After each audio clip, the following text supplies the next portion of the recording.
What is up, everybody? It's Jonathan Orders back with another iRacing video, but this time it has to do some IndyCar news and iRacing news. As you can see, I'm in an IndyCar, and yes, I can actually do this now. Why?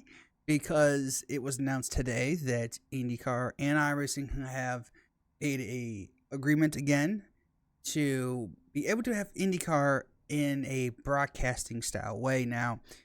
Basically, what that means is that beforehand, when the contract was broken and the exclusivity, is how you say that, went to the motorsports games, you could not broadcast or use the IndyCar in any kind of way, shape, or form through, like, using YouTube or Twitch or whatever. You couldn't do that because you'd be breaking contracts and laws and agreements, and basically it'd be a headache for you as the content creator to do anything like that. Now, you could still race it, but it wouldn't be in any kind of official marketing. So they couldn't do the Indianapolis 500 in an official way. They couldn't do leagues. You couldn't do leagues in an official way. You could do leagues, but you just, again, really couldn't broadcast. You couldn't do anything, right? It was very stingy about how you could even run the car. So that's why it was hard for anyone to want to touch the IndyCar with a 10-foot pole without having some kind of legal dispute because of certain things by using it officially with the name of IndyCar. But today it has come out that you can now do that again. Let's go around and talk about reasons, unfortunately, like why this even came to fruition. Why do we in this position right now?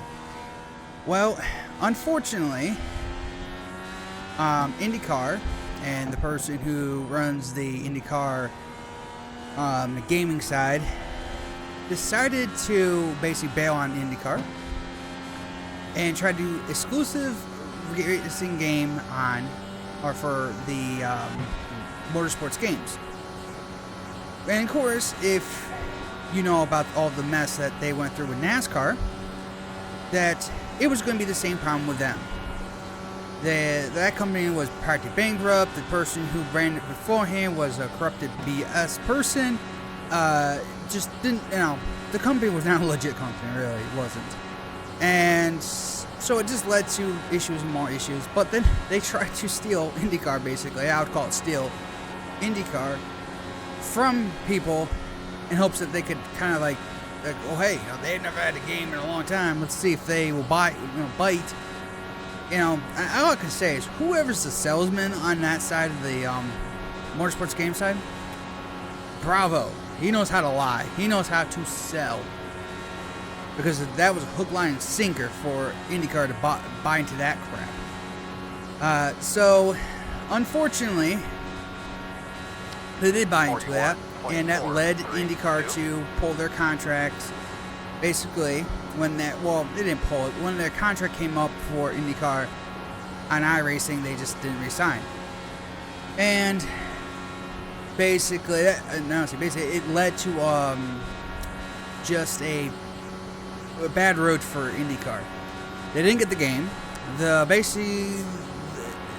And I say basic because it's not 100% final yet, but basically the motorsports games company's almost gone.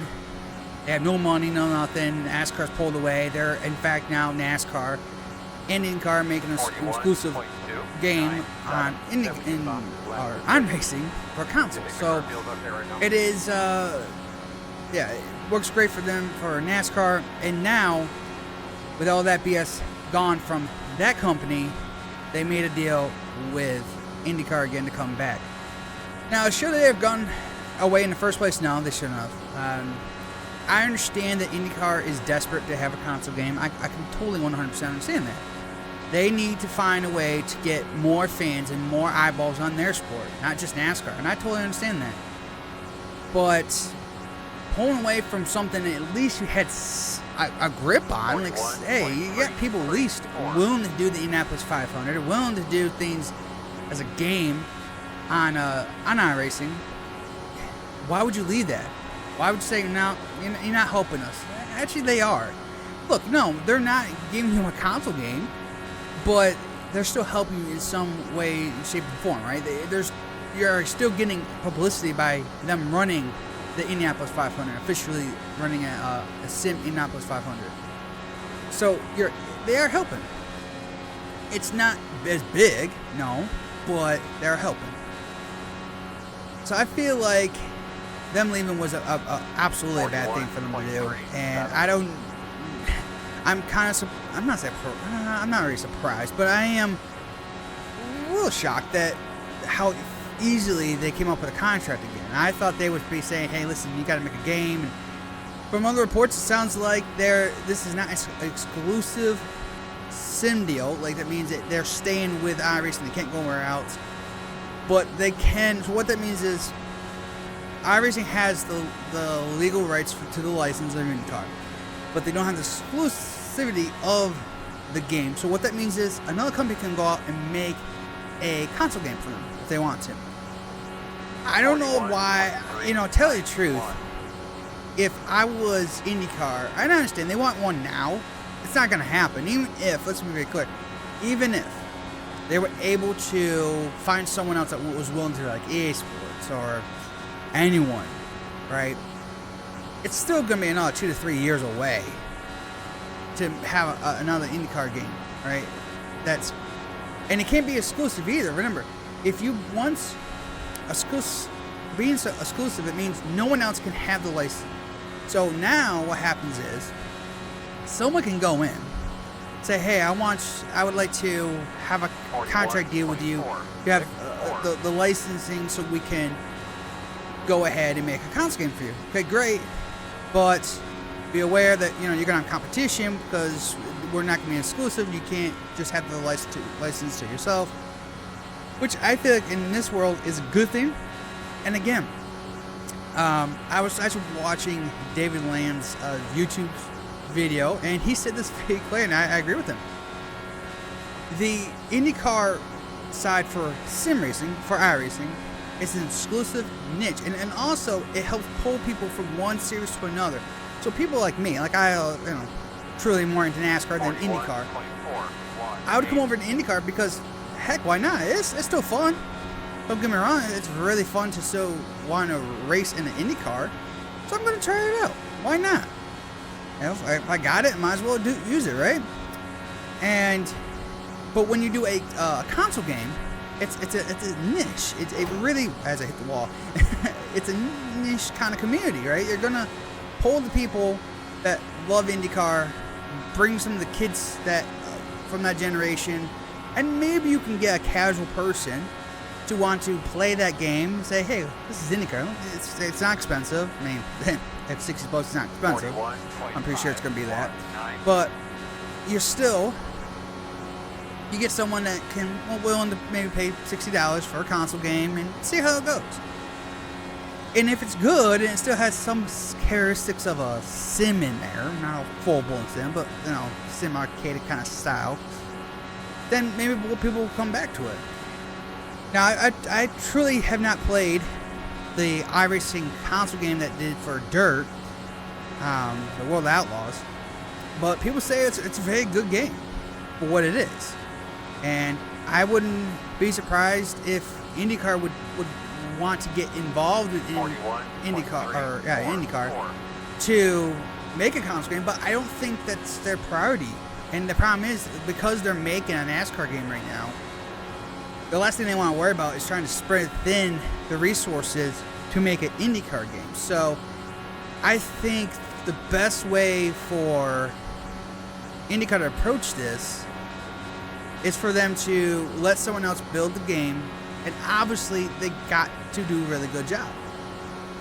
And unfortunately, I hate to say this, but everyone does look up to iRacing as the world premiere sim thing, but they also take that as like a gaming thing, like for consoles, which is not. But the problem is, people will look at that that it is that situation where everybody, you gotta make it as good as IndyCar or an iRacing. Like, well, you can't, right? It's no way you can do that because it's a sim. Consoles are different. Now, can you make graphics better? Absolutely. You should be able to get some good feedback, force feedback in a steering wheel or controller. As I'm about to spin it out, as I clipped it, I knew I clipped it. If I catch a gear, Nope. Anyways, a little humor in this. See, I don't drive Indycar a lot. That's what happens. But that's basically what I'm getting at, guys. Is that the fact is, if you are a console person, you're going to stick to the console side. But you want a game that has that feel of a sim. And that eventually, and maybe someday you will go over to the IndyCars, or to the iRacing side and sim side of IndyCar. But I feel like doing this is going to help them tremendously getting back to at least keeping IndyCar relevant. Alright? I think that's the main issue, is keeping IndyCar relevant to the young folks and the casual fans. So, but yeah, that's pretty much it, guys. IndyCar's back on iRacing officially. And now you're basically back to what you used to do, can be able to do.